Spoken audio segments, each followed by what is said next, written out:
do you actually need to buy property near MRT to make great profits? I just visited the Sand Show flat down the road. This is one of the most beautiful show flat in 2025 you can find actually.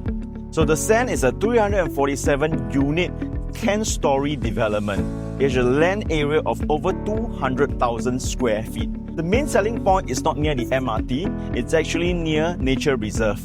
4 nature reserves to be exact, that includes Bukit Batok Nature Reserve and the Bukit Timah Nature Reserve. The Sand is not near any MRT station within walking distance. However, outside of the Sand is this bus stop.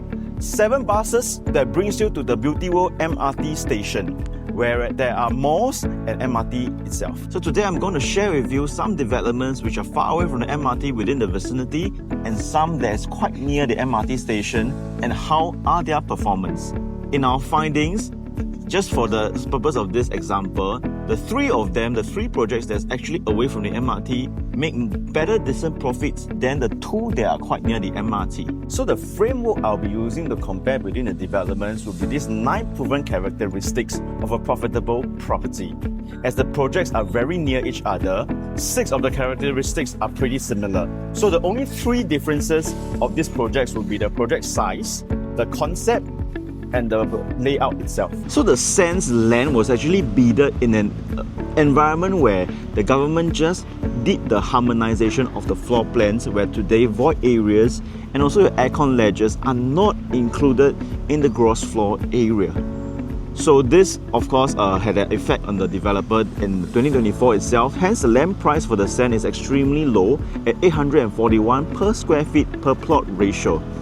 So the other examples that were launched 5 to even 8 years earlier, those land bids were actually much higher than we are. Let's compare between the developments that were launched in the Upper Bukit Timah area in the last 8 years or so. The 2 that are near MRT are Mayfair Gardens and Mayfair Modern. So Mayfair Gardens itself, the land price was 1244 per square feet per plot ratio.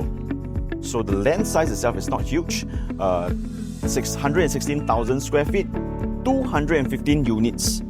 Mayfair Modern itself is even smaller, less than 100,000 square feet and 92,000 square feet worth of land and 171 units. The profitability on these 2 developments that are near MRT are between 2 to 8% profitability since its launch. So let's look at the developments that are not near MRT itself. We have 3. Foret, freehold development. The land price is 1210 per square feet per plot ratio.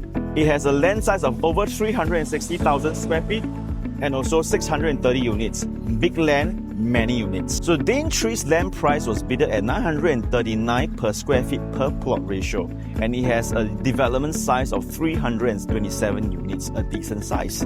Lastly, Verdale, which was launched 5 years ago, land cost 1002 per square feet per plot ratio. It has a land size of 153,000 square feet, 258 units in the development itself. So these 3 developments that are not near the MRT, Foret, Daintree and Verdale, has a minimum profitability of 14% up to 20+%. So what has it got to do with MRT only? The first thing is the concept.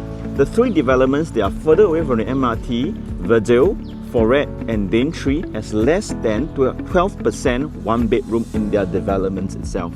Whereas the 2 developments that are near MRT, Mayfair Modern and Mayfair Garden, has more than 30% 1-bedroom in their development itself. So with too many 1-bedrooms, it makes it very investor-centric versus own stay.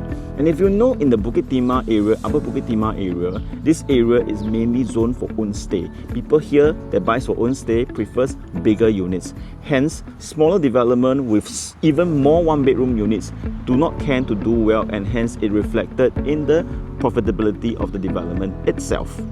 Number 2, land size. Mayfair Modern and Mayfair Garden are much smaller than the 3 developments that are further away from the MRT.